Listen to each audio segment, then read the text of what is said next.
తెలంగాణ రాష్ట్ర వ్యాప్తంగా పార్టీ ఫిరాయింపులకు సంబంధించిన అంశం ఏదైతే ఉందో అది చర్చనీయాంశంగా మారుతుంది. 10 మంది పార్టీ మారిన ఎమ్మెల్యేలకు స్పీకర్ గడ్డం ప్రసాద్ కుమార్ క్లీన్ చిట్ ఇవ్వడం జరిగింది. అందరికీ తెలిసిన విషయమే. సో దీని మీద మాజీ మంత్రి కేటీఆర్ కొన్ని కామెంట్ చేస్తూ ఉన్నారు. ఓవైపు రాజ్యాంగాన్ని పట్టుకొని తిరుగుతున్న రాహుల్ గాంధీ రాజ్యాంగాన్ని అపహాసం చేస్తూ ఉన్నారు. సిగ్గు లజ్జ ఉంటే దీనికి సమాధానం చెప్పాలంటూ రాహుల్ గాంధీని తిరుగుతున్నటువంటి పరిస్థితి మనకు కనిపిస్తుంది. మరోవైపు ఇక రాజ్యాంగాన్ని అపహాస్యం చేస్తున్నట్టు స్పీకర్ గడ్డం ప్రసాద్ కుమార్ చెప్తూనే ఇక రాజ్యాంగం మీద విలువ లేకుండా, రాజ్యాంగం మీద నమ్మకం లేకుండా మరి స్పీకర్ నిర్ణయం సరైనది కాదంటూ కూడా కామెంట్ చేస్తూ ఉన్నారు. సో ఒకసారి మాట్లాడే ప్రయత్నం చేద్దాం. మరోవైపు సిబిఐ మరోసారి కల్వకుంట్ల కవితకు నోటీసులు ఇచ్చినట్టు కూడా తెలుస్తూ ఉంది. ఇప్పుడే బ్రేకింగ్ న్యూస్ అనేటువంటి వార్త. సో ఈ రెండు అంశాల గురించి డిస్కస్ చేద్దాం. కాంగ్రెస్ పార్టీ నేత, తెలంగాణ ప్రజా సంఘాల జేఏసీ చైర్మన్ ప్రస్తుతం మనతో పాటు గజ్జాకాంతం గారు, టీపీసీ జనరల్ సెక్రటరీ. అన్న నమస్తే. సో నిన్న పార్టీ ఫిరాయింపులకు సంబంధించి స్పీకర్ ఇచ్చిన తీర్పు మీద ఒక్కొక్క రకమైనటువంటి చర్చ చేస్తారు. మీ పార్టీ నాయకులేమో తప్పేముంది, స్పీకర్ నిర్ణయమే అంతిమని మీ పార్టీ నాయకులు చెప్తా ఉన్నారు. బట్ కేటీఆర్ మాత్రం ఇది అప్రజాస్వామ్యం, ప్రజాస్వామ్యం మీద దాడి జరుగుతూ ఉంది, రాహుల్ గాంధీకి సిగ్గు లజ్జ ఉంటే దీనికి సమాధానం చెప్పాలంటూ ఒక సూటి ప్రశ్న మీ అగ్రనాయకుడి మీద ఆయన వేస్తున్నటువంటి ప్రశ్న. ఏం చెప్తారు? కేటీఆర్ అనేటువంటి అవగాహన లేనటువంటి వ్యక్తి.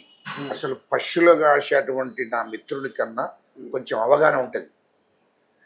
ఒక గ్రామం మీద, మండలం మీద, జిల్లా మీద, రాష్ట్రం మీద కొద్దిగా అవగాహన ఉంటుంది. ఇవాళ గొర్రెలు కాసేటువంటి నా యాదవ సోదరులకు కూడా అవగాహన ఉంటుంది.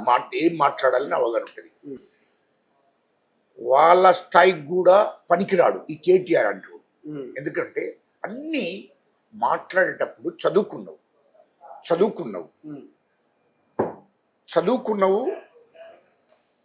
జర సంస్కరణ ఉండి మాట్లాడాలి. సంస్కరణ ఉండాలి. వాడు చదువుకున్నట్టాడు, అమెరికాలో చదివినట్టాడు. ఏం సంస్కరణ ఉన్నది? వాడు 2 సార్లు 3 సార్లు ఎమ్మెల్యే, వాడు మంత్రి. వాడికి ఏం సంస్కరణ ఉన్నది నాకు ఇప్పటికీ అర్థం కాలే. ఏం సంస్కరణ ఉన్నది? పశువుల కాసేటోళ్ళ కన్నా నా పశువుల కాసే సోదరునికి కొంచెం అవగాహన ఉండి మాట్లాడుతాడు. అంతకన్నా అధ్వానంగా మాట్లాడితే ఎట్లా? మా రాహుల్ గాంధీ గారిని మాట్లాడే అర్హత వీడికి ఉందా? ఆయన గోటికి కూడా సరిపోడు. ఆయన గోటికి కూడా, మా రాహుల్ గాంధీ గారి గోటికి కూడా సరిపోరాయి. ఆయన నడిచే కాలు దుమ్ము కూడా సరిపోడు. అలాంటి వాడు ఎట్లా మాట్లాడతాడు? రాహుల్ గాంధీ గారు ఈ దేశానికి స్వాతంత్రం తీసుకొచ్చిన కుటుంబం అది. రాహుల్ గాంధీ గారు ఇప్పటికీ రాహుల్ గాంధీ గారికి ఢిల్లీలో ఇల్లు లేదు. ఒక ఎంపీగా ఎంపీ క్వార్టర్స్లో ఉంటాడు. నువ్వు మా రాహుల్ గాంధీ గురించి మాట్లాడే అర్హత నీకుందా? ఈ దేశం కోసం త్యాగం చేసిన కుటుంబం రాహుల్ గాంధీ గారిది.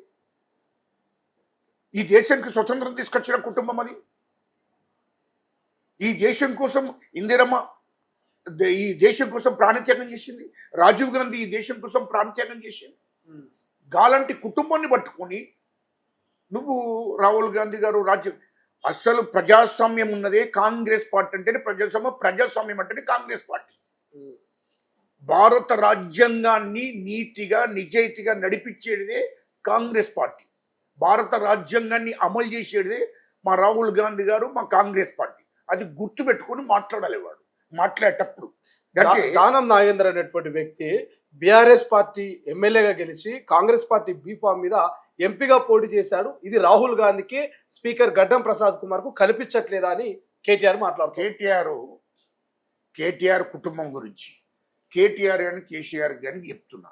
మీ అయ్య కేటీఆర్ సంసారం అంటే సందులో ఉన్నదట. ఇక నేను అనద్దు, వాళ్ళు ఎవరు పోయి రక్షక్కిర్రట. అంటే మీది అటువంటి శాస్త్రం ఉన్నది. సంసార సందులో అంటే అది పోయి రక్షక్కిందట అన్నట్టు. అరే మీరు కూడా నీతులు చెప్తారు, నవ్వుకుంటారా బై కేటీఆర్? ఎట్లా రబై? నువ్వు చదువుకున్నావు రబై, నువ్వు కూడా నీతులు చెప్తే నీవు మీ అయ్య కేసీఆర్ మీరు నీతులు చెప్తే అసలు ఈ ప్రజలు నవ్వుకుంటారు రబై అందరూ. అవునా? 2014 నేను అడుగుతున్నా. 2014లో టీడీపీ ఎమ్మెల్యేలు 15 మందిని తీసుకున్నారు. అప్పుడు తెలియదు 60 మీకు? అవు కేటీఆర్ నాకు చెప్పు. అప్పుడు రాజ్యాంగం గుర్తుకు రాలేదా నీకు?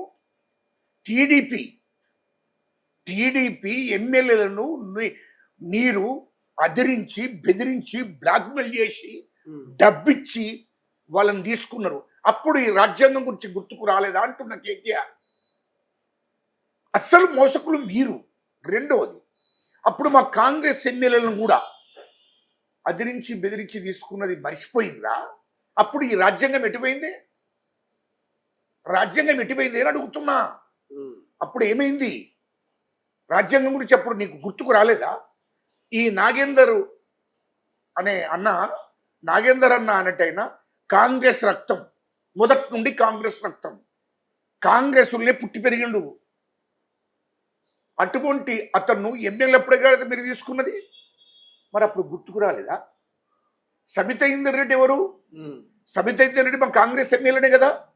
ఎమ్మెల్యే ఉన్నప్పుడే కదా మీరు టీఆర్ఎస్లో తీసుకున్నది. అప్పుడు గుర్తుకు రాలేదా? ఈ రాజ్యాంగము, ధర్మము, నీతి, నిజాయితీ అప్పుడు గుర్తుకు రాలేదా? మంత్రి కూడా ఇచ్చినట్టు అప్పుడు. అప్పుడు గుర్తుకు రాలేదా? సబితా ఇందర్ రెడ్డిని ఎమ్మెల్యేగా తీసుకొని మంత్రి పదవి ఇచ్చారు. ఎమ్మెల్యేగా ఎట్లా గెలిచింది? కాంగ్రెస్ చేయి గుర్తు మీద గెలిచింది. మా రాహుల్ గాంధీ, సోనియా గాంధీ అమ్మ పేరు మీద గెలిచి వచ్చింది. ఎవరు? సబితా ఇందర్ రెడ్డి. ఆమెకు మంత్రి పదవి ఇచ్చింది. అవన్నీ మర్చిపోయినారు. ఇప్పుడు అలా మీకు రాజ్యాంగాన్ని, రాజ్యాంగం గురించి, చట్టాల గురించి ఇప్పుడు గుర్తుకొస్తుందా? గత చరిత్ర ఏందో గుర్తుపెట్టుకో. మా భట్టు విక్రమార్క గారు అసలైన తొలి వెలుగు. ఫాలో వాట్సాప్ @తొలి వెలుగు official.